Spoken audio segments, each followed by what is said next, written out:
जय जय रघुवीर समर्थ. श्रीमत दासबोध.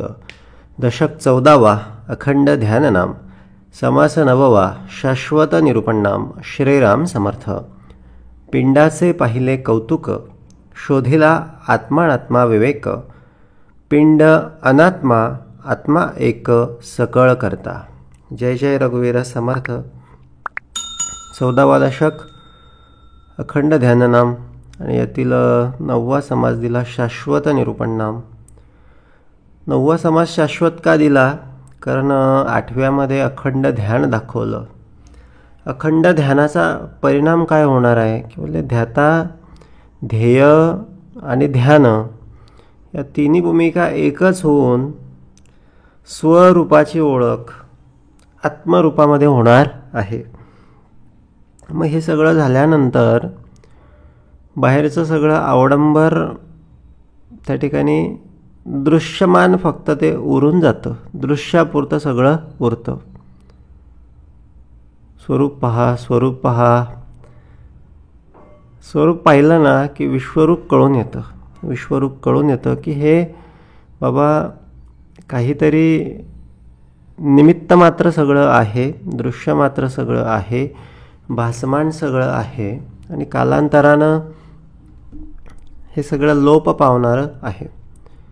आणि शाश्वत काय उरतं बोलले ते हे सगळं मायेची सगळी भीड सगळे ओसरल्यानंतर, मायेची सगळी आसक्ती सगळी ओसरल्यानंतर, तर मायेची भीड ओसरणे म्हणजे काय आहे? मी देवाचा आणि देव माझा. मी संसाराचा नाही, मी लोभाचा नाही, मी कामाचा नाही, मी क्रोधाचा नाही, मी दुःखाचा नाही, ना मी आनंदाचा नाही. लाभा लाभो जया जयो सुखदुःखे समकृत्वा.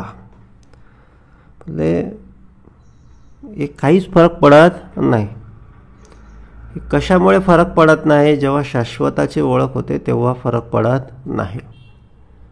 कारण असे कितीतरी सगळे जन्म झाले, कितीतरी सगळ्या वेळा ह्या सगळ्या गोष्टी होऊन गेलेल्या आहेत म्हणून काही फरक पडत नाही. जी गोष्ट पहिल्यांदाच घडते किंवा नवीनच आहे ती विशेष वाटते. पण एखादी गोष्ट याच्या आधी पण वारंवार घडून गेलेली आहे म्हणजे काय होतं? म्हणजे त्याच्यात काही असं विशेष वाटत नाही. माणूस काय म्हणतो, जाऊ देत. आता उदाहरणार्थ एखादा धंदेवाईक माणूस आहे, एखादा व्यवसाय करतो आहे आणि व्यापारी आहे. मालाचे भाव चढ उतार होत असतात. कधी नफा कधी तोटा हे सतत त्याच्यामध्ये सुरू असतं. आता जो पहिल्यांदाच एखादा माणूस व्यवसाय करायला गेला तर त्याला फार मोठा धक्का बसेल. थोडे जरी त्याच्या मनापेक्षा मनाच्या विपरीत काहीतरी भाव कमी जास्त झाले तर त्याला फार धक्का बसेल. काय झालं काय नाही असं त्याला वाटेल. अख्खं आभाळच आपल्यावर कोसळून पडलं की काय असा त्याला भास होईल. पण जो जुना झालेला आहे तो बोलतो की हे सुरूच असतं. 2, 4, 8 दिवसाआड 15 दिवसाआड काही ना काही कमी जास्त भाव होतच असतात. आता काय झालं काय की अखंड रोजचं ध्यान त्याचं कुठे होतं? रोजचं ध्यान त्याचं त्याच्या व्यवसायावर होतं.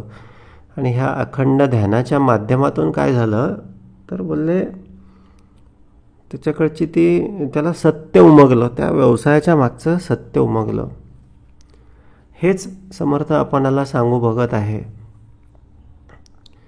की बाबा रे, तुझं जे ध्यान आहे ना, अखंड ध्यान आहे ना, ते अखंड ध्यान सत्याकडे राहू दे. अखंड ध्यान शाश्वताकडे राहू दे. अखंड ध्यान उपासनेकडे राहू दे, श्रवणाकडे राहू दे. तुझ्या चिंतनामध्ये अखंड परमेश्वराला स्थान दे. संसारामध्ये कितीही मोठ्या उलतापालती होत असल्या म्हणून काय तिकडे लागून राहावं, तिकडेच बघत राहावं, काही गरज नाही. त्या होतच राहणार. लावून बघितलं नाही बघितलं तरी त्या होतच राहणार. तर उदाहरणार्थ शेअर बाजारात भाव चढ असे सेकंदाला खालीवर होत असतात. आता जे नवीन असतात ते सतत त्या स्क्रीनवर डोळे लावून बसतात. पण जो जुना असतो तो बोलतो हे चालूच असणार आहे. तो फक्त एक थोडासा अभ्यास करतो, एक अंदाज बांधतो, सगळ्या घडामोडींचा अंदाज घेतो, कुठेतरी ते सगळं घेऊन कुठेतरी त्याच्यामध्ये ते व्यवहार करतो आणि ते सगळं स्क्रीन ठराविक वेळासाठी बंद करून ठेवतो. तो बघत देखील नाही. आणि बऱ्याचदा बहुतेक वेळा अशांचं त्या सगळ्या त्याच्या मनाप्रमाणे किंवा त्याच्या अभ्यासाप्रमाणे होतं. एखाद्या वेळेस नाही पण होत, पण त्या चढ उतारामधले त्याला त्याचे ते हाय बी पी लो बी पी झालेला नाही. का झालेला नाही? कारण सत्य समजलेलं आहे की बाबा रे, हे असंच आहे, हे असंच होत राहणार. आता ज्याचं अखंड ध्यान भगवंताकडे लागून राहिलेलं आहे, बोलले त्याला या दृश्यातला फोलपणा, संसारातला फोलपणा सगळा कळून येतो. आणि मग तो काय बोलतो, हे होतच राहतं, बोलतो हे चालूच असतं, याच्यामध्ये काही विशेष नाही.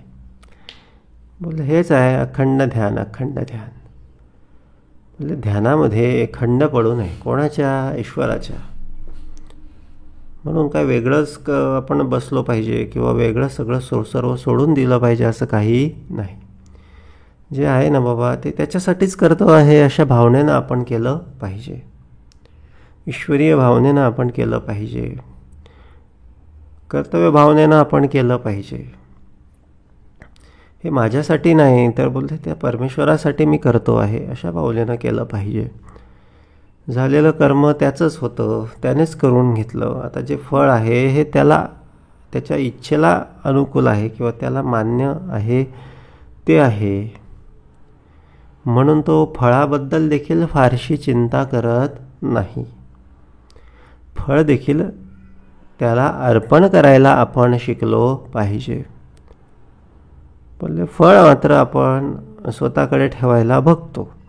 म्हणून चांगलं फळ मिळालं की अत्यंत हर्षोल्लासानं आपण उड्या मारतो आणि फळ थोडंसं मनाविरुद्ध झालं की मग आपण रडत बसतो. समर्थ बोलले दोन्ही करू नकोस.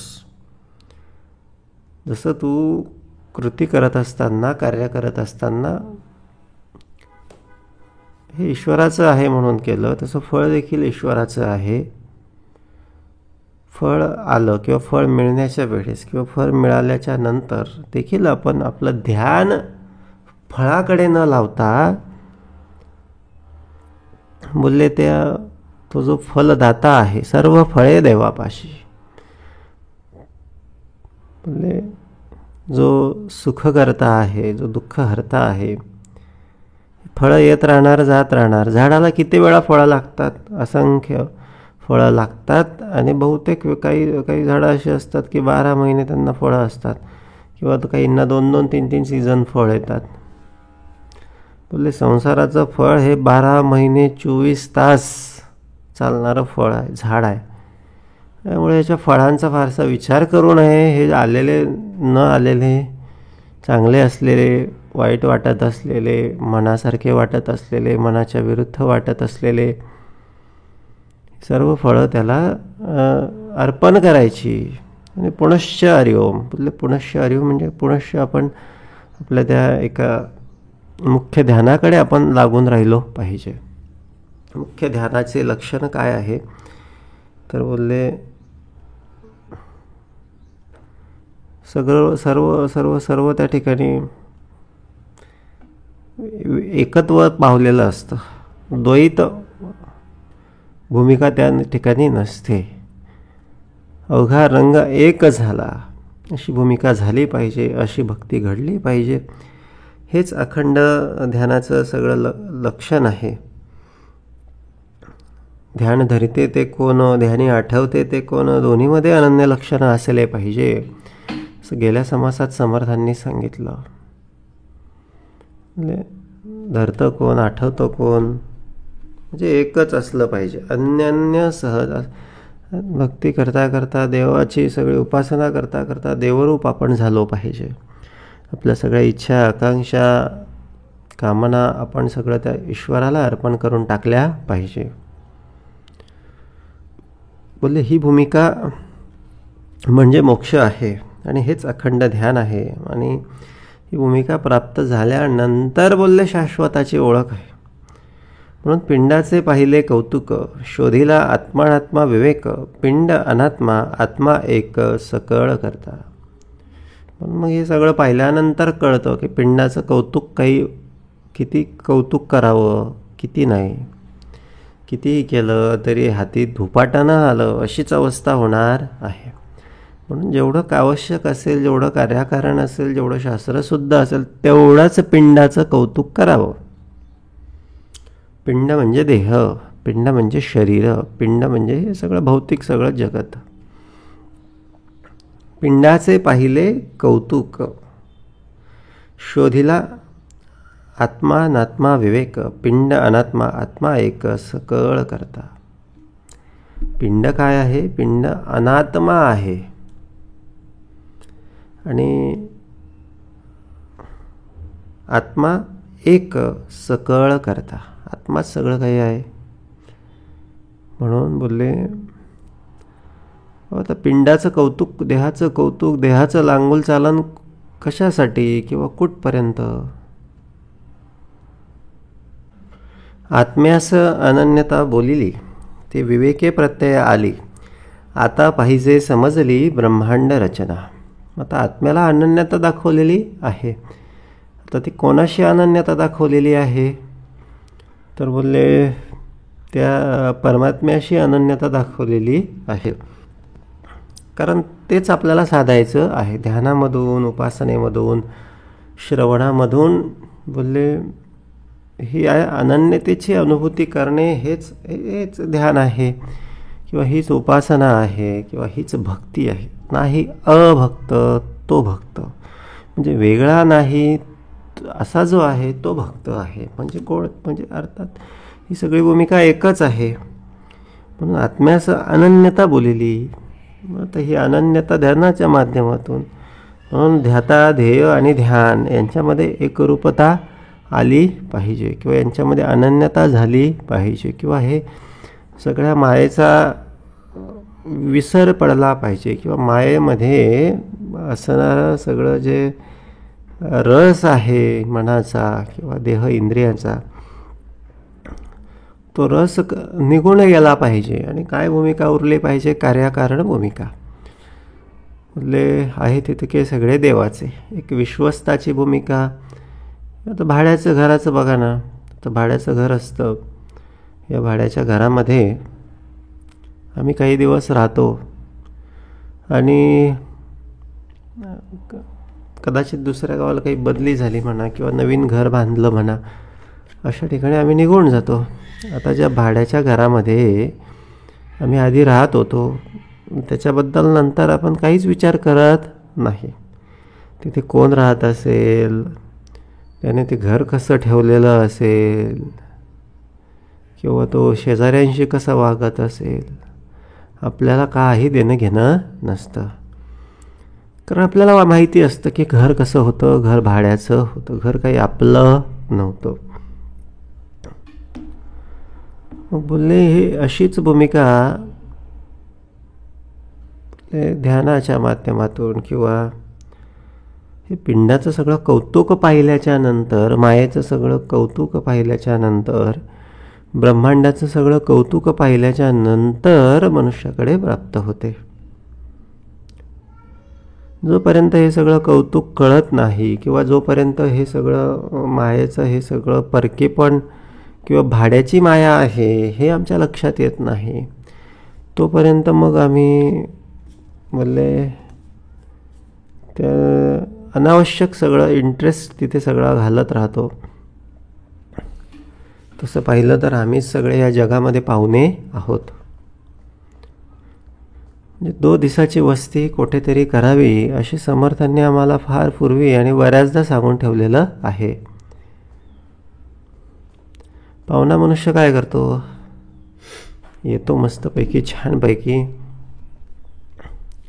सगळ्यांशी गप्पा करतो, सगळ्यांशी व्यवस्थित वागतो, जेवायच्या वेळेस जेवण करतो, इतर वेळेस त्याला काम काहीच नसतं, तिथे आराम करतो, फक्त बस आराम करतो. आणि जायच्या वेळेस पुन्हा सगळ्यांशी गोड गोड गोड गोड गोड गोड बोलतो, निघून जातो. त्याचा काही शक्यतोवर काही कुणाशी वाद होत नाही. बोलले आमचं पण असंच असायला पाहिजे, आम्ही पण पाहुणेच आहोत, आम्ही पण आलेलो आहोत, 2 दिवसाची वस्ती कुठेतरी करावी. किती दिवस आम्हाला आयुष्य दिलेलं आहे हे आम्हाला माहितीच नाही. किती दिवस मिळतील देवाची जाणे. मग आम्ही हे सगळं काही माझं आहे, मी इथे परमनंट आहे असं समजून बोलले मी सगळं काही डोक्यावर घेत असतो म्हणा, किंवा सगळ्यांशी डोकं लावत असतो. आणि असं डोकं लावून लावून लावून लावून आमचं डोकं सगळं जड करून टाकत असतो. आणि मग हे जड झालेलं डोकं आम्हाला नकोसं वाटतं. जड झाले ओझे टाकीला देश. मग एक दिवस हे सगळं जड ओझं टाकून आम्ही सगळं निघून जातो. पण मृत्यूसमयी कळतं की विनाकारण सगळे ओझे वाहत बसलो. ह्याचं ओझं त्याचं ओझं, असं करायचंय तसं करायचंय, हे करून पाहू दे, हे करायचंय ते राहिलं. लोभाचे, क्रोधाचे, अहंकाराचेच ओझे जास्त वाहिले. आणि हलकं होऊन फिरायचा, मनसोक्त आनंद जगायचा, हसायचा, घेण्याचाच राहून गेला. हे असंच आहे. बोलले जड ओझं होऊ देऊ नये. पिंडाचं कौतुक आपल्या पण आणि इतरांचं पण करून घेऊ नये. यासाठीच बोलले ही अनन्यता आहे, यासाठीच बोलले हे सगळं ध्यान आहे. म्हणून समर्थ बोलले बाबा आता हे कौतुक बास झालं. पिंडाचं पाहिलं कौतुक. आत्मनात्म विवेक शोध. आत्मनात्म विवेक शोधून काय होणार आहे तर अनन्यता लक्षात येणार आहे. मी आणि ते परब्रह्म सगळं एकच आहे. ते विवेके प्रत्यय आली आणि आता पाहिजे समजली ब्रह्मांड रचना. समर्थ म्हणाले बाबा आता ठीक आहे, पिंडाचं कौतुक बघितलं, आत्मा अनात्मा विवेक बघितला, आणि आता तुला काय करायचं आहे, आता ही ब्रह्मांड रचना समजून घ्यायची आहे.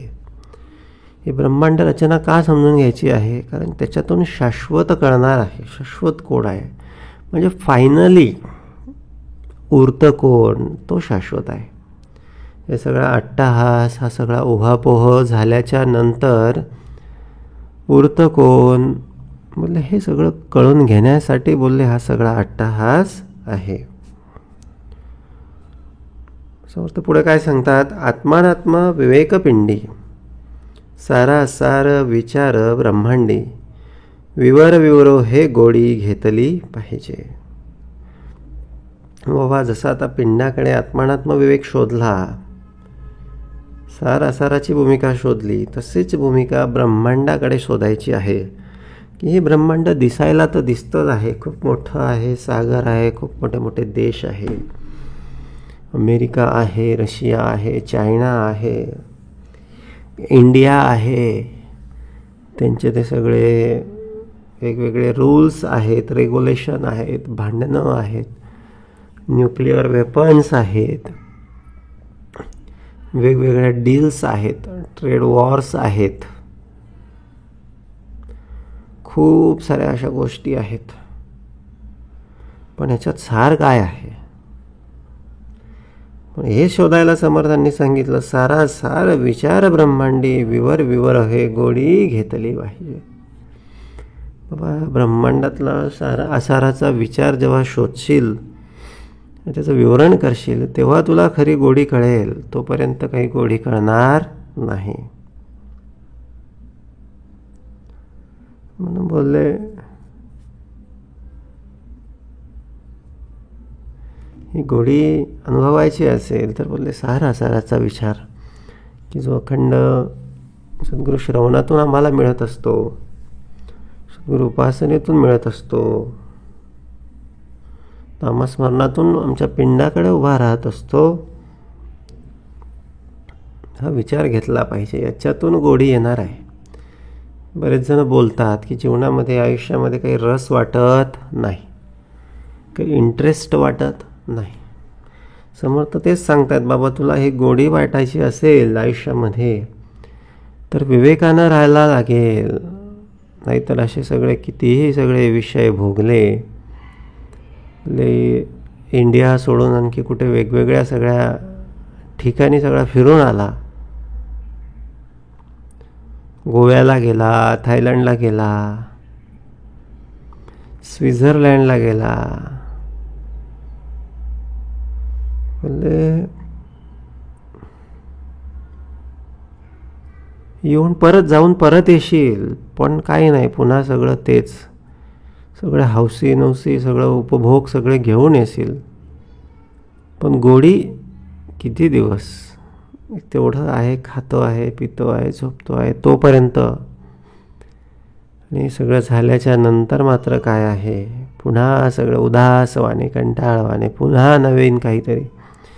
मग हे याचा उपाय काय आहे तर विवरो हे गोडी घेतली पाहिजे, विवरण केले पाहिजे, परमार्थाचे विवरण केले पाहिजे, श्रवणाचे विवरण, अध्यात्म ग्रंथांचे विवरण केले पाहिजे. आणि ह्याच्यातून काय होतं, हे सगळं मिथ्येपण सगळं की ज्याच्यातून आमची हानी होणार असते, ज्याच्यातून आमचा पुढे आम्हाला त्या धोका निर्माण होणार असतो, ते सगळं बाजूला होत जातं आणि एक प्रकारचा गोडवा सगळा आमच्या आयुष्यामध्ये निर्माण होत जातो. भक्तीशिवाय गोडी नाही.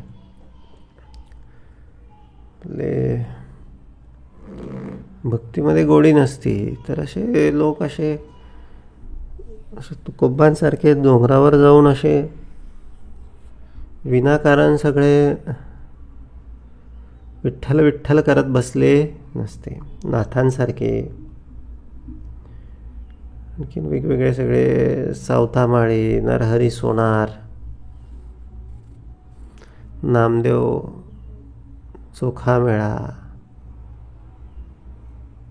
बोलले आता काय आहे, आता आम्ही काम करतो ना, आम्हाला हे संसारामध्ये काही, आता उदाहरणार्थ ड्रायव्हिंग करतो, एखादा ड्रायव्हर ड्रायव्हिंग करतो, आता त्याला त्या रोजचाच तो सगळा त्याचा व्यवसाय असल्यामुळे त्याला त्याच्यात अजिबात गोडी वाटत नाही. मग तो काय करतो, काहीतरी हेडफोन्स वगैरे किंवा गाडीमध्ये साऊंड सिस्टीम असेल तर ती ऑन करतो, ते गाणे वगैरे सगळे चालू करतो. म्हणजे काय झालं की बोलले गोडी नाही आहे. तसंच आहे हे, बोलले संसारामध्ये म्हणून मनुष्य असं वेगवेगळ्या सगळ्या गोडी अनुभवण्याचा प्रयत्न करतो आणि ते मिळत नाही. म्हणून जो कोणी भक्तिमार्गाला शरण गेला, जो कोणी भक्तिमार्गामध्ये आला आणि त्याला जे एकदा का ती हरिनामाची भजनाची गोडी लागली तर मग मात्र त्याला कुठल्याच हेडफोनची आणि कुठल्याच सगळ्या भौतिक सगळ्या संसार प्रपंचाच्या सगळ्या बाबींची सगळी गरज नसते. बोलले ही गोडी अशी सहज लागत नाही, सुरुवातीला ती लावावी लागते. सवय कोणतीच सहजासहजी लागत नाही, सुरुवातीला ती लावावी लागते. मग ती चांगली असो अथवा वाईट असो, लागली की मात्र ती जात नाही. वेगवेगळ्या संसाराच्या सवयी किंवा संसाराच्या व्यसनाच्या सवयी,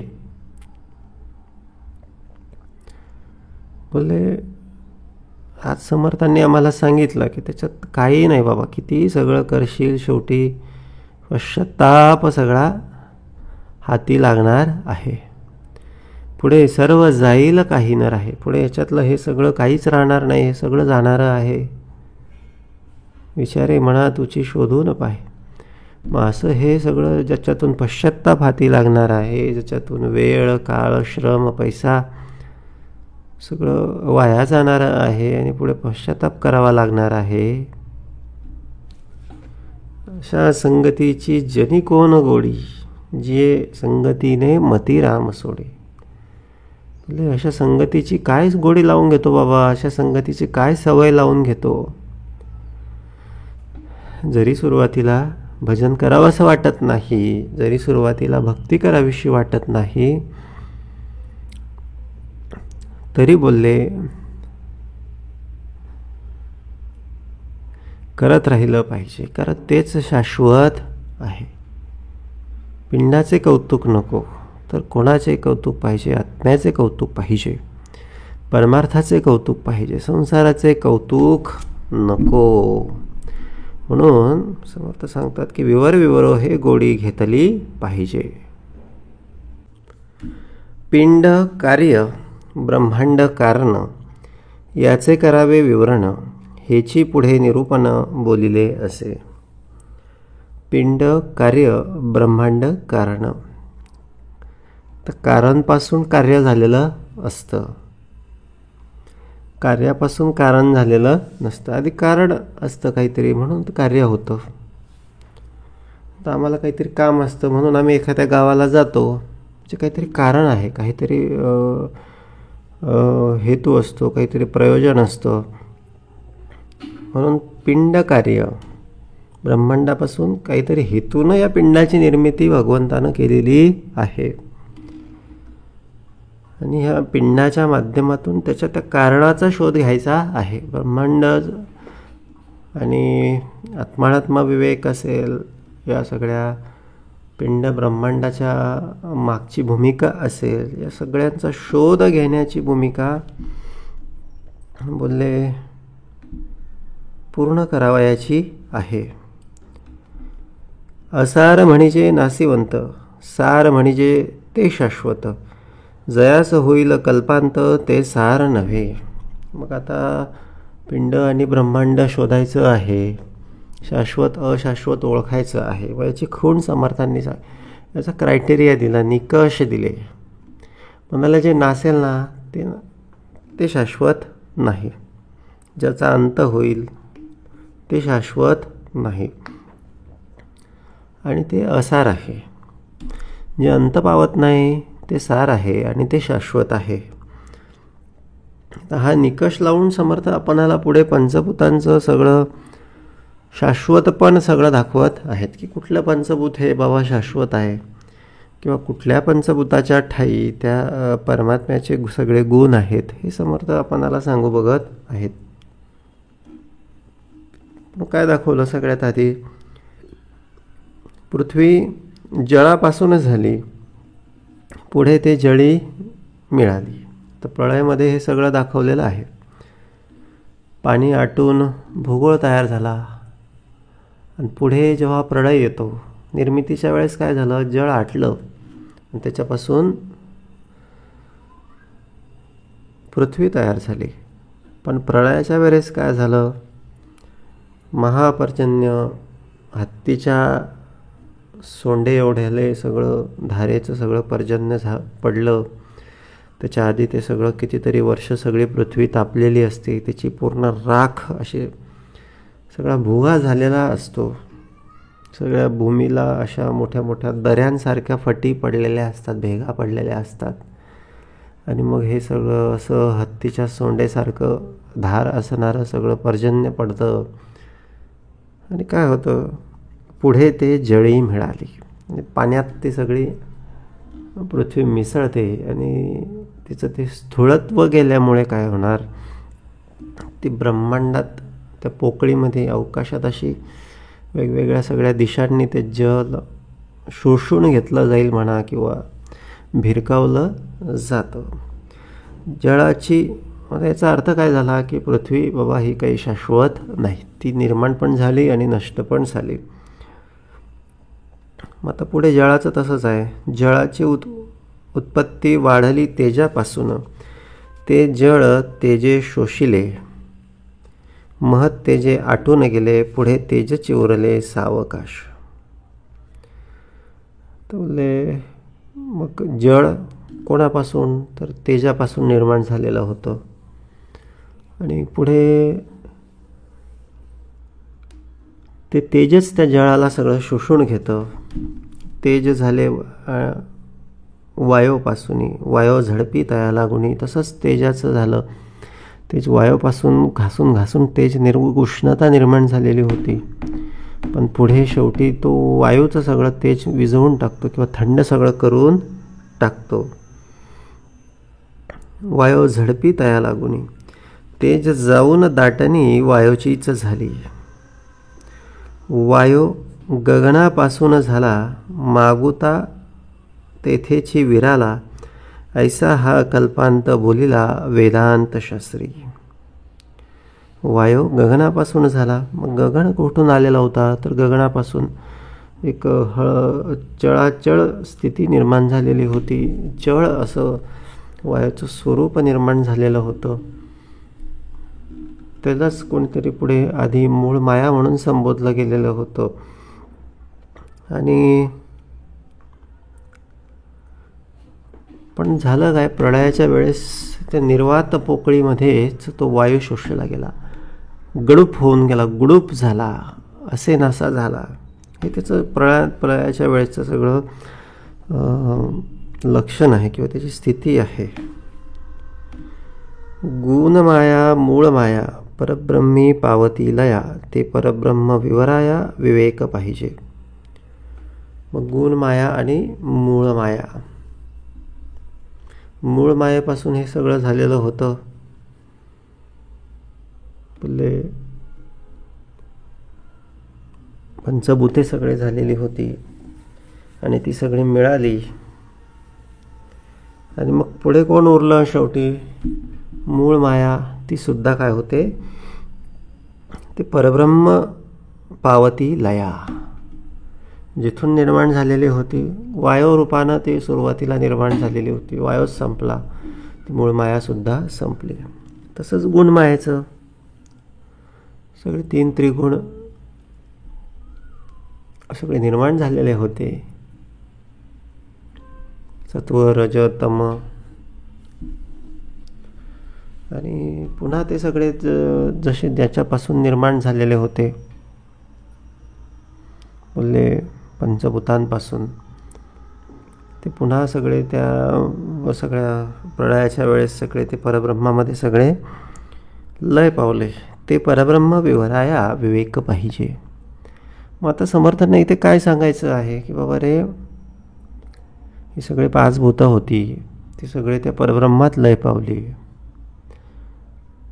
मग आता आपल्याला जर ह्या परब्रह्माला समजून घ्यायचं असेल किंवा परब्रह्माला बोलले अनुभवायचं असेल, तर अर्थातच या सगळ्यांचा लय आपल्याला करावा लागेल. मग तो लय ना ध्यानामध्ये, उपासनेमध्ये, अखंड ध्यानामध्ये हा लय होत असतो. मग अशा वेळेस सगळं ते माया सगळी लोप पावते, सगळे पंचभूतांचं अस्तित्व आपण सगळं विसरतो, असून नसल्यासारखं सगळं ते होतं. काहीच कुठलाच विचार नाही, कल्पना नाही. कल्पना म्हणजे सगळे गुण आले, सत्वरज तमापासून हे सगळे कल्पना विचार, ते सगळे 3 त्रिगुण सगळे गेले म्हणजे सगळे विषय गुणच सगळे संपले, विचार सगळे संपले, कल्पना सगळ्या संपल्या. आणि मग काय होणार आहे? तर बोलले त्या परब्रह्माची अनुभूती होणार आहे. म्हणून आयुष्याचं ध्येय काय असलं पाहिजे? अखंड ध्यान भगवंताचं धरावं. ध्यान धरावं म्हणजे अर्थातच संसाराचं सगळं चिंतन हळूहळू हळूहळू हळू कमी व्हावं, भगवंताचं भजन वाढावं, उपासना वाढावी. म्हणजे हे अखंड ध्यानाचं लक्षण आहे. हळूहळू शाश्वताकडे जावं अशी अपेक्षा समर्थांची आहे. ते परब्रह्म विवराया विवेक पाहिजे. सर्व उपाधीचा सेवट, तेथे नाही दृश्य खटपट. मग हे सगळं लय पावलं म्हणजे सगळ्या उपाध्याच गेल्या, सगळे दृश्यच गेली, सगळे प्रसंग, सगळं संसार, सगळे माया सगळं लोप पावलं. निर्गुण ब्रह्म घनदाट सकळा ठाई. मग काय उरलं काय? फक्त निर्गुण ब्रह्म घनदाट सकळा ठाई. म्हणजे अशा पद्धतीनं ही सगळी, जशी जत्रा असते की नाही, आपल्याकडे बाजार असतो, यात्रा असते, सगळे येतात, सगळे यात्रेचा दिवस असला समजा, आता आषाढी असते, पंढरपूरला यात्रा असते, सगळे मग हॉटेल्सवाले येतात, खेळण्याचे दुकानावाले, खाऊचे सगळे वेगवेगळ्या सगळ्या वस्तू विकणारे. आणि यात्रा संपली की सगळे निघून जातात. मग बोलले, मग यात्रेच्या आधी आणि यात्रेच्या नंतर जसं ते पंढरपूर होतं ॲज इट इज तसंच्या तसंच परब्रह्माचं आहे. हे परब्रह्म आहे तसंच आहे, ॲज इट इज आहे, सगळीकडे आहे, घनदाट सगळं ते उरलेलं आहे किंवा सगळं भरून उरलेलं आहे. पण होतं काय की मध्येच ही माया येते, थोडे दिवस कार्य करते, पुन्हा निघून जाते. मग थोड्या दिवसाच्या मायेमध्ये आम्ही जर भुललो तर आम्ही ते परब्रह्माला प्राप्त होत नाही. पुन्हा आम्हाला कुठेतरी आम्ही स्टोअर राहतो आणि नंतर पुन्हा सगळं या मायेमध्ये सगळं खेळावं लागतं, पुन्हा भुललो पुन्हा यावं लागतं, असं हे सगळं सुरूच असतं. समर्थ बोलले, हे असं नको आता व्हायला. आता या सगळ्यांच्या पलीकडची भूमिका बाबा विवेकानं समजून घे. येणार जाणार भूमिका आहे, त्याच्यात बोलले चित्त लावू नकोस, त्याच्यात गुंतून राहू नकोस. भगवत भजन करता करता, भगवत ध्यान धरता धरता हे मायेचा सगळा लोप व्हावा आणि परब्रह्म विवराया विवेक पाहिजे. परब्रह्माचं विवरण व्हावं. सर्व उपाधीचा सेवट, तेथे नाही दृश्य खटपट, निर्गुण ब्रह्म घनदाट सकळा ठाई. सगळं दृश्य आणि खटपट त्या ठिकाणी काहीच उरत नाही. म्हणून ज्याला सत्य समजलं, ज्याला विवेक समजला, त्याची सगळी खटपट सगळी संपवून जाते. तो बोलतो, ठेविले अनंते तैसेची राहावे. आता हा जो सगळे हे जे वाक्य आहे हे कशासाठी आहे? बोलले हे परिणामासाठी आहे. सगळं प्रयत्न करून झाले, भगवंतानं बुद्धी दिली, भगवंताला साक्षी भावाला ठेवून सगळे कर्तव्य कर्म सगळे प्रयत्न केले आणि मग आता काय तर आता ठेविले अनंते तैसेची राहावे. म्हणजे सर्व काही जे आहे बाबाचे सगळं स्वीकारता येणे. ठेविले अनंते तैसेची राहावे.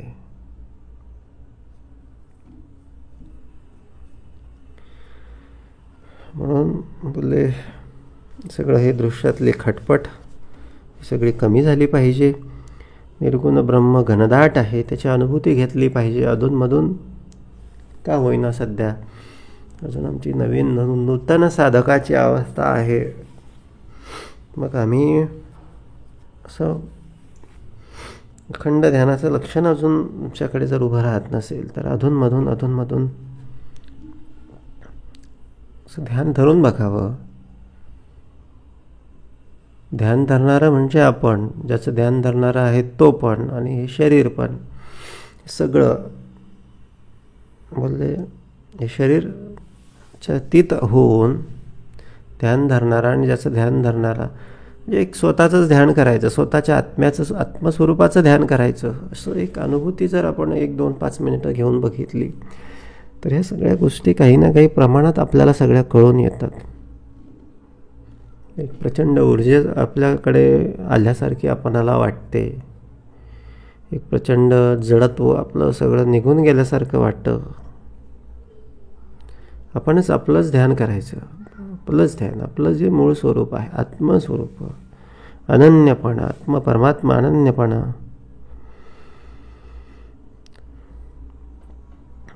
निर्गुण ब्रह्म घनदाट सकळा ठाई.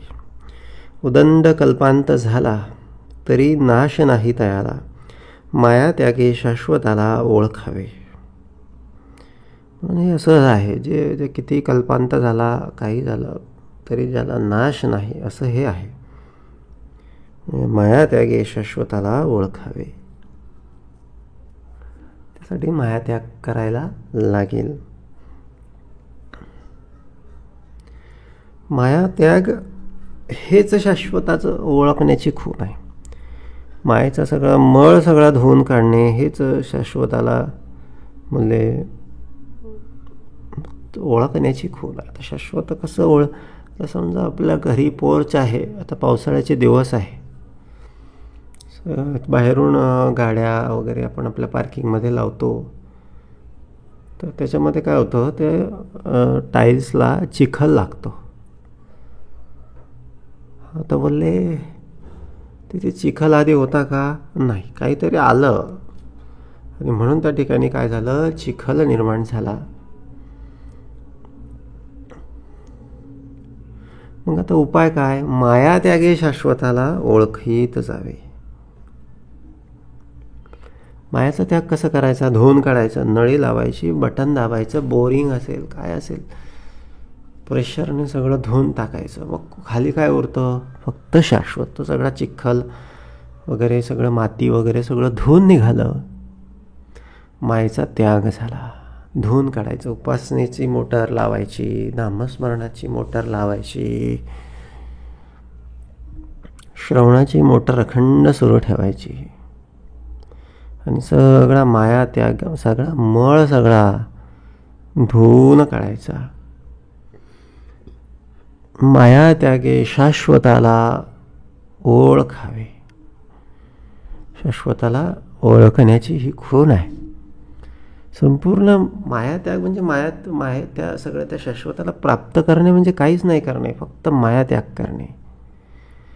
हे बाजूला झालं म्हणजे शाश्वत आहेच आहे. शाश्वत काही वेगळं नाही. त्याला काही असं वेगळं कुठे शोधायला, कुठे शोधिसी रामेश्वर आणि कुठे शोधिसी काशी.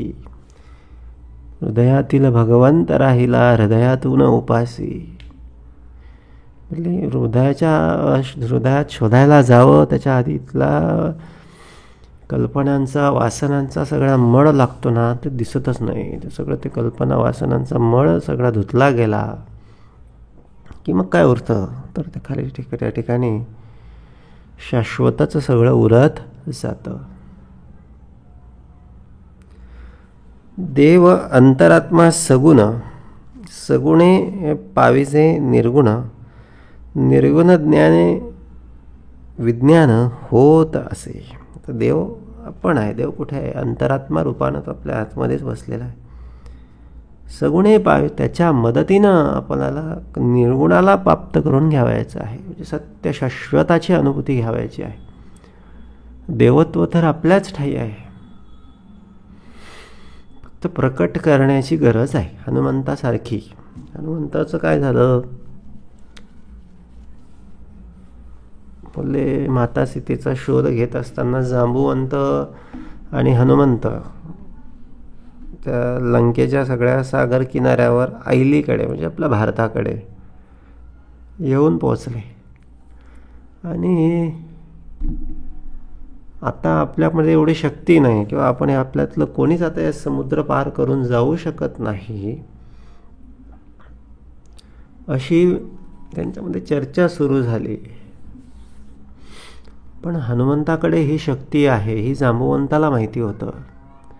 आणि जांबुवंताने त्या शक्तीची त्याला आठवण करून दिली की म्हणाले, बाबा तू लहान असताना सूर्याला धराया, बालपणी गेलासी तू सूर्याला धराया. सूर्याला धरायला गेला होतास, तेवढं विशाळ रूप तू धारण केलं होतं. तर सूर्य केवढा?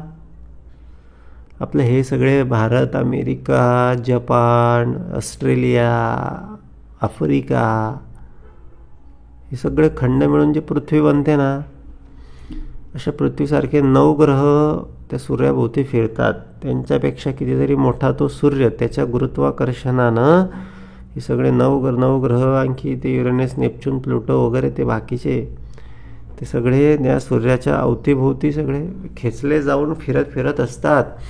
एवढा तो सूर्य. आणि कल्पना करा, हा पृथ्वीवरून हा हनुमंत ते सूर्याला धरायला गेलेला असेल, तर तो अर्थातच त्याच्याकडे जसं जसं तो जात असेल तसं तसं तो सूर्य त्याला मोठा भासत असेल. मग हनुमंत शक्ती असल्यामुळे हनुमंत तसा तसा मोठा होत असेल. आणि एक वेळ त्याने तेवढं ते रूप धारण केलं आणि तेवढा तो त्या सूर्याला गिळंकृत करण्याच्या सगळ्यापर्यंत वेळेपर्यंत येऊन पोचला. मग देवांनी त्याला सगळं बाजूला केलं, तो भाग वेगळा. तर ती शक्ती हनुमंताच्या ठायी होती. आणि मग जांबुवंताने त्याला आठवण करून दिली आणि मग त्याला ते कळलं. मग त्याने त्याच्यातली शक्ती सगळी जागृत केली आणि हवेत सगळी फरलांग मारली आणि तो सगळं लंकेच्या पलीकडे सगळा पोहोचला. आमच्या ठाई असणारं सगळं ते देवत्व जे आहे, आत्मत्व रूपानं जे बसलेलं आहे, ते सगळं या उपासनेतून, श्रवणामधून, सद्गुरू कृपेनं सद्गुरू आठवण करून देतात म्हणून ते जागृत होतं.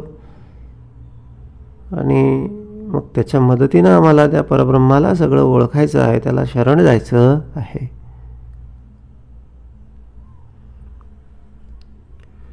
सगुणे पाविजे निर्गुण, निर्गुण ज्ञाने विज्ञान होत असे. निर्गुण ज्ञान आणि हे ज्ञान एकदा त्याला सगळं त्याच्या ध्यान धरायला लागलो, आत्म्याची सगळी जाणीव झाली, आत्म्याच्या मदतीनं त्या परमात्म्याचं ध्यान किंवा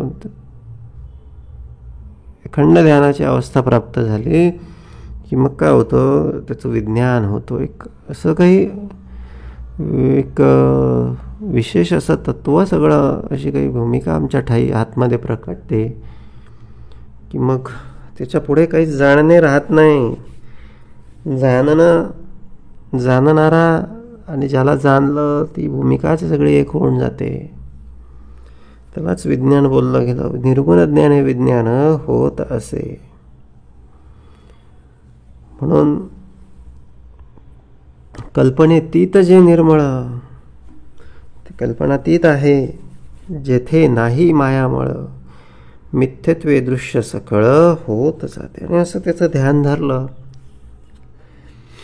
की सगळं दृश्यातलं मिथ्येपण सगळं दिसून येतं, सगळं मायेचा मळ सगळं त्या ठिकाणी निघून जातो. आणि मग बोलले अवघा रंग एकच झाला, सगळीकडे आत बाहेर एकच ते एक परब्रह्म तत्व सगळं त्या ठिकाणी विराजमान होऊन जातं. कल्पनेतीत जे निर्मळ, तेथे नाही मायामळ, मिथ्यत्वे दृश्य सकळ होत जाते. जे होते आणि सवेची जाते, ते प्रत्ययास येते. जेथे होणे जाणे नाही ते विवेके ओळखावे. असं आहे की म्हणजे मायात्याग केल्यानंतर ते निर्गुण ज्ञान सगुणाचे आधारे निर्गुण पाविजे निर्धारे, सगुण आत्मारामाच्या सगळ्या सहाय्यानं निर्गुणाचा जो अनुभव आहे, तो अनुभव घेतल्याच्या नंतर असं काही विज्ञान सगळं आम्हाला, असं काही एक विशेष ज्ञान आम्हाला सगळं अनुभवायला येतं की जेणेकरून दृश्यातलं जे आहे ते सगळं काही मिथ्या वाटायला लागतं. म्हणून असे मोठे मोठे सगळे साधू संत ऋषी मुनी महात्मे जे होते ते दिसताना संसारामध्ये आम्हाला सगळे दिसत होते. संसारातले सगळे प्रलोभनं त्यांच्यासमोर होती, पण त्यांच्या तोंडाला पाणी सुटलेलं नाही. का सुटलेलं नाही त्याचं मागचं कारण हे आहे की बोलले ते एकदा का त्या सगळ्या सगुणाचे आधारे निर्गुण पाविजे निर्धारे या भूमिकेपर्यंत मनुष्य जाऊन पोचला की मिथ्यत्वे दृश्य सकळ होत जाते. आणि मग जे होतं जातं त्याचे प्रत्यय येतो. आणि जे होणे जाणे नाही ते त्याच स्थितीमध्ये किंवा त्याच एक परमात्मा तत्व, परब्रह्म तत्वाच्या सगळ्या अनुभूतीमध्ये तो सगळा मनुष्य किंवा ते सगळे विवेकी जन सगळे राहत असतात. एक ज्ञान एक अज्ञान, एक जाणावे विपरीत ज्ञान, हे त्रिपुटी होय क्षीण तेची विज्ञान. ज्ञान पण उरत नाही, अज्ञान पण उरत नाही आणि विपरीत ज्ञान पण उरत नाही. जाणणे न जाणणे हा प्रकारच त्या ठिकाणी नसतो किंवा वेगळं काहीतरी असं कल्पना विपरीत ज्ञानाची सगळी भूमिका ही सुद्धा त्या ठिकाणी नसते. ही सगळी त्रिपुटीच सगळी संपून जाते. जिथे ही सगळी त्रिपुटी संपून गेली तिथे बोलले ती विज्ञानाची अवस्था आहे. वेदांत सिद्धांत धादांत याची पहावी प्रचित, निर्विकार सदोदित जेथे तेथे. हे सगळं वेदांत सिद्धांत धादांत यांचा जो सार आहे किंवा यांची जी भूमिका आहे ती भूमिका म्हणजे निर्विकाराची भूमिका आहे. ते ज्ञानदृष्टीने पाहावे, पाहून अनन्य राहावे, मुख्य आत्मनिवेदन जाणावे याचे नाव. आणि मग ही जी भूमिका आहे, ज्ञान विज्ञान आणि विपरीत ज्ञानाच्या पलीकडची भूमिका, आत्म्याच्या सगळ्या मदतीनं किंवा आत्मा जे जाणून घेतो, आत्म्याचा अनुभव आणि तो जाणण्याचा अनुभव म्हणजे तो अखंड ध्यानाचा जो अनुभव आहे, हे सगळं त्या अवस्थेला पोहोचल्याच्या नंतर काय आहे तर बोले ज्ञानदृष्टीनं ते निर्विकारत्व सगळं, ते परब्रह्मतत्व सगळं अनुभवता येतं. ते नुसतं अनुभवून काही उपयोग नाही, तर बोलले ते अनुभवायचं आणि त्याच्यासारखं पाहून अनन्य राहावे, त्याच्यासारखं अनन्य राहायचं, त्याच्याशीच अनन्य व्हायचं. यालाच आत्मनिवेदन बोललं गेलेलं आहे. आता आपण निवेदन देवाला देतो, किंवा काही जण फुलं देतात, काही पेढे देतात, काही नारळ देतात. इथे समर्थांना पेढे, नारळ, फुलं अभिप्रेत नाही. इथे काय अभिप्रेत आहे? आत्मनिवेदन. स्वतःला व्हावे आपण, व्हावे देवासी आपण, या नावं आत्मज्ञान किंवा या नावं आत्मनिवेदन.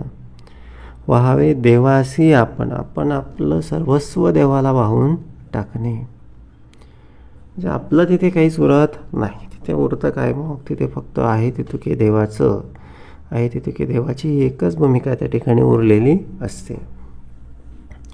ते ज्ञानदृष्टीने पाहावे, पाहून अनन्य राहावे, मुख्य आत्मनिवेदन जाणावे याचे नाव. दृश्यास दिसते दृश्य, मनास भासतो भास, दृश्य भासातीत अविनाश परब्रह्म ते. म्हणून म्हणजे दृश्याच्या पलीकडची ती भूमिका आहे, भासाच्या पलीकडची सुद्धा ती भूमिका आहे. दृश्य आणि भासाच्या तीत अविनाश, इथे दृश्य पण नाही आणि भास पण नाही, अशी ती परब्रह्माची भूमिका आहे. पाहो जाता दुरीच्या दुरी, दुरून दुरून जर बघितलं तर परब्रह्म सबाह्य अंतरी. बघितलं अशा पद्धतीने जर बघितलं, अशा भूमिकेला जर मनुष्यानं प्राप्त करून घेतलं तर काय होतं? परब्रह्म कसं भासून येतं? ते सबाह्य अभ्यंतरी. म्हणजे आता इथे समर्थ आम्हाला एक पक्की ओळख देत आहेत की बाबा रे, देव जवळी जवळी आणि अंतरी. म्हणजे तो जवळच आहे, त्याला भेटायचं, भेटण्यासाठी कुठेतरी लांब जाण्याची गरज नाही. त्याच्यावर जर नितांत श्रद्धा असेल तर घाबरायचं काम नाही. तो बरोबर आमची सगळी व्यवस्था लावणारा आहे.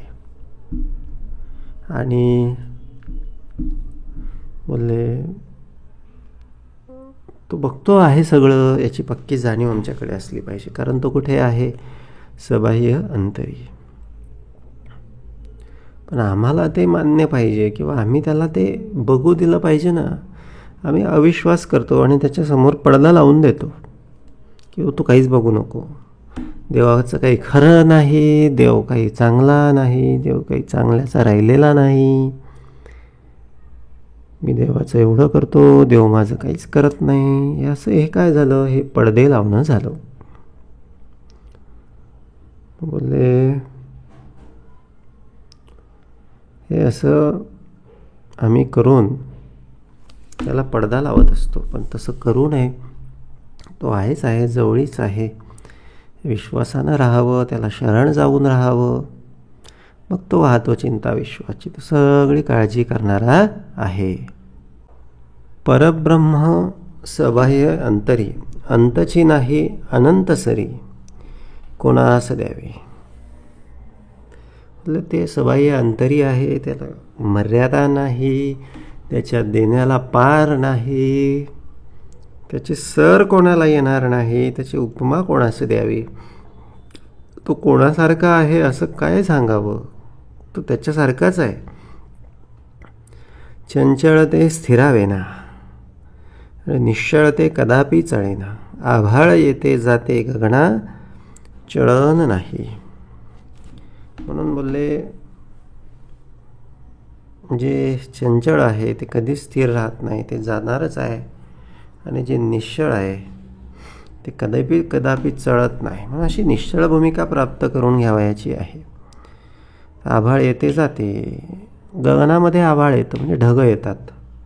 निरभ्र आकाश म्हणजे गगन, आणि त्याच्यामध्ये आभ्र आलं म्हणजे आभाळ आलं किंवा ढग आले म्हणजे ते आभाळ आहे. बोलले आभाळाला चळण आहे पण गगनाला चळण नाही. बोलले आभाळाकडे राहावं की गगनाकडे राहावं पाहावे आपण असे. आपण गगनाला शरण जावं की आभाळासोबत वाहत जावं पाहावे आपण असं. आभाळ म्हणजे सकल माया आणि गगन म्हणजे केवळ आणि केवळ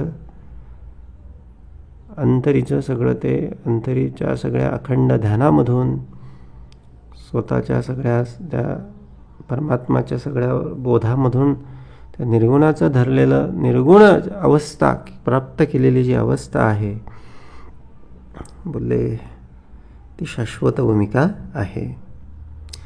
जे विकारे वाडे मोडे तेथे शाश्वतता कैची घडे, कल्पांत घोताच बिघडे सकळ काही. म्हणजे पुढे बाबा पुढे सर्व जाईल आणि घडे भोगणे सर्व ही कर्मयोगे हे सगळं काही ठेवलेलंच आहे. म्हणून सगळं बोलले जे बोलले विकारही आहेत, जे वाढणारे मोडणारे आहेत, बोलले त्याच्यामध्ये स्वारस्य न घेता एक परमात्मा तत्वामध्ये, उपासना तत्वामध्ये, भगवत भक्तीमध्ये स्वारस्य घेता आलं पाहिजे. जे अंतरीच भ्रमले माया संभ्रमे संभ्रमले, तयास हे कैसे उकले आव्हाट चक्र. आता हे सगळं उकलण्यासाठी म्हणून सराव करावा लागेल. ध्यान धरावं, ध्यान धरिलेची धरावे, भजन केलेची करावे, उपासना करिता करिता करिता करत जावे, उपासनामय होऊन जावे. तेव्हा कुठे उकले हे आव्हाट चक्र. हे सगळं प्रयत्न करावा लागेल. यासाठी हात धुवून मागे लागावं लागेल. यासाठी ठाम निश्चय करावा लागेल. या ठिकाणी कुठेतरी एक अत्यंत दृढ भूमिका सगळी धारण करावी लागेल. करायचंच आहे, पर्यायच नाही. असं काहीतरी करावं लागेल तेव्हा हे होतं. करू बघू राहू पाहू असं जर म्हटलं तर हे तयासे कैसे उकले आव्हाट चक्र. आणि मग भेड सगळी विषयांची, वासनांची, संसाराची भरलेली राहते. ही भूमिका जर घेतली नाही, ठाम भूमिका जर घेतली नाही, करणारच आहे, करेलच, होणारच, होईलच. भजनाशिवाय राहणार नाही, उपासनेशिवाय राहणार नाही, श्रवण केल्याशिवाय राहणार नाही, सद्गुरू आज्ञा मोडणार नाही. ही भूमिका म्हणजे काय आहे तर ही भूमिका शाश्वत भूमिका आहे. आणि याच्या पलीकडे विपरीत भूमिका काय आहे, ते विकारांची भूमिका आहे. आणि मग ह्या भूमिकेतून भीड अर्थात भीती अर्थात काहीतरी उभं राहतं. भिडेने सिद्धांत कळेना, भिडेने देव आकळेना अंतर्यामी. वैद्याची प्रचिती येईना आणि भीडही उल्लंघेना, तरी मग रोगी वाचेना ऐसे जाणावे. बोलले आतमध्ये काहीतरी कुठेतरी भीड ठेवलेली आहे, कुठेतरी काहीतरी भ्रष्टाचार आहे आणि एकीकडे परमार्थ पण सुरू आहे. वैद्याची प्रचिती येईना आणि भीडही उल्लंघेना. प्रचिती आली कसे समजायचं, भीड गेली पाहिजे, आजार बरा झाला पाहिजे, पण आतमध्ये भीड बसलेली आहे. परमार्थ पण सुरू आहे, परमार्थाची प्रचिती येत नाही आहे आणि परमार्थ पण होत नाही आहे आणि भीड पण जात नाही आहे. तरी मग रोगी वाचेना ऐसे जाणावे. काही उपयोग होत नाही. जेने राजा ओळखिला तो राव म्हणेना भलत्याला, जेने देव ओळखिला तो देवरूपी. राजा ओळखायचा, राजाला राव म्हणायचं, राजासारखं राहायचं आणि राजासारखं ऐश्वर प्राप्त करून घ्यायचं, नाव कीर्ती आणि शाश्वत सुख प्राप्त करून घ्यायचं. हे परमार्थ मार्गामध्ये आहे. अखंड ध्यानामध्ये आहे, अखंड भक्ती श्रवण मार्गामध्ये आहे. जयास माईकाची भीड, ते काय बोलेल द्वाड. माईकाची भीड ठेवली की मग काय त्याचा काही अर्थ नाही. विचार पाहता उघड सकळ काही. भीड माये ऐलीकडे, परब्रह्म ते पहिलीकडे, पहिलीकडे ऐलीकडे सदोदित.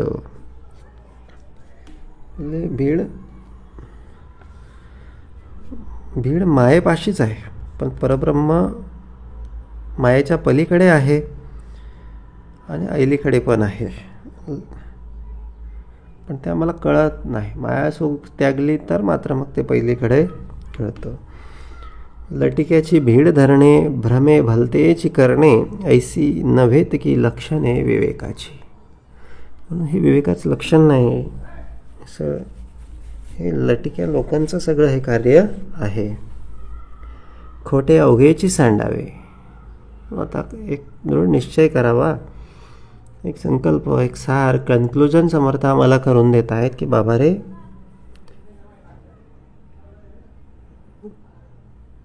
आता सगळं काही खोटं पण सगळं सांडून दे.